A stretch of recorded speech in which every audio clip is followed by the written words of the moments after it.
everybody. Welcome to the first ever New Food Who Dis Quick Snack. Think of them as mini-sodes, where I skip the food history but get right to the recipe testing. That means less research and editing for me, and quicker content for you. In my business, that's what we'd call a win-win.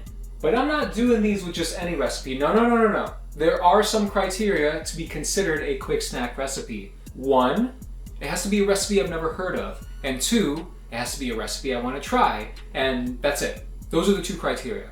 And for our maiden voyage today, we're going to be making something called devil balls. So I found this recipe in the Woman's Day Encyclopedia of Cookery, Volume 7, specifically in the Midwestern Cookery section. Now, Midwesterners are my people, and so I know from personal experience that aside from their boner-killing accents, don't you know, that Midwesterners are a hearty people who enjoy their hearty food. And devil balls is no exception to that rule. First, we're going to need 1 can of deviled ham. We'll also need 1 egg, some saltine crackers and something to crush them with, 1 tablespoon of minced parsley, and lastly, some pepper to taste. And just a little heads up, while it's not in the list of ingredients, you're also going to need some hot soup ready to go. Which soup? I don't care. It doesn't matter, and it doesn't say. Me personally, I'm using some seasoned chicken broth that I've just heated up on the stove. To me, it seemed like a fairly neutral option. Plus, it's homemade in a factory by someone else. So let me get my little workstation set up and we'll prep these ingredients real quick. Okay, we'll start off by getting this deviled ham out. I don't know why they wrap it so fancy like that, because this is not a fancy food by any stretch of the imagination.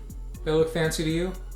Hey, how you doing? Real quick, so it seems like I accidentally turned off the camera while I was so focused on getting that close-up of the deviled ham. So let me try and get you up to speed on what's been going on while I've been talking to nobody for the last 4 minutes. I put the deviled ham in the bowl, that's the dog food looking stuff right there. And then I also added the egg, and then I crushed up a bunch of saltines in my mortar and pestle, which was somewhat ineffective. And then I sifted about a half cup of it into this bowl. But you know what? Honestly, we're talking about something called devil balls. I'm just gonna put this unsifted stuff in the mix also, because I like quackos. Okay, so where we left off was getting this out of the way. Now we need to chop up some parsley. Throw in our breadcrumbs and pepper to taste. Now we just have to mix to combine. Okay, so that looks pretty incorporated to me. And now for what might be the dankest part of this process, we need to form these into balls. How big should they be? I feel like the devil probably smallish balls. No, I'm gonna go with like medium to big balls, because I don't want to roll that many. Mastaccioli, fettuccine, ravioli, meat calzone. Okay, so that is 7 balls. That's a huge sack. Okay, so now that the soup's up to a boil, let's plop one of these b-boys in. I guess we should just put all of them in. Now that those are in, we just need to boil for 2 minutes. See you in a bit. Okay, so that's 2 minutes. Whoa, these guys got so much bigger.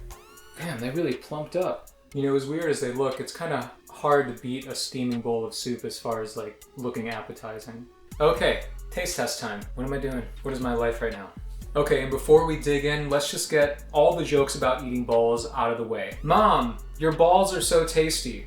These balls are just the right size for eating. I like how these balls aren't too salty. I think I burned my balls in the soup, etc, etc. You get the picture. There, leave more in the comments if you want. I'm actually pretty excited to try these. They look a lot like matzo balls, which I'm a fan of. I'm not gonna put the whole ball in my mouth. You see the size of this thing? I'm just gonna take a little piece and just try it with a little bit of broth. I could definitely fuck with this.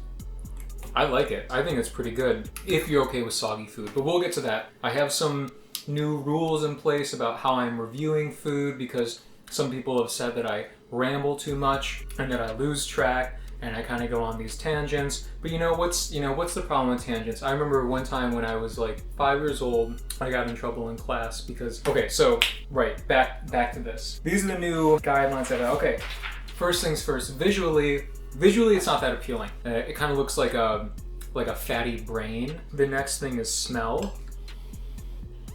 It doesn't have a ton of smell. It's definitely not off-putting, so that's cool. Next we've got sound. Sounds wet. It sounds mushy. And the taste and the flavor, that is what I'm kind of vibing on right now. It tastes like its principal ingredients, but they have formed together to make something that is more than the sum of its parts, which I think is a good benchmark for assessing whether or not a food was thoughtfully created. It doesn't taste any different from like if you had little pork meatballs in your soup and then crushed up a shitload of crackers, which as far as I'm concerned is the only way to eat soup. Sometimes the soup is here and the cracker ratio is on here. Sometimes I just get savage and what I'm saying is that sometimes I just want a bowl of crackers with like a little bit of chili. Okay, yes, I'll admit. Sometimes I like my soup to be dry. Anyways, I think this shit is delicious. In fact, I'm going back for another one. Maybe this. Oh, this the Big Bertha right here. Who's a big boy? Clean Plate Club.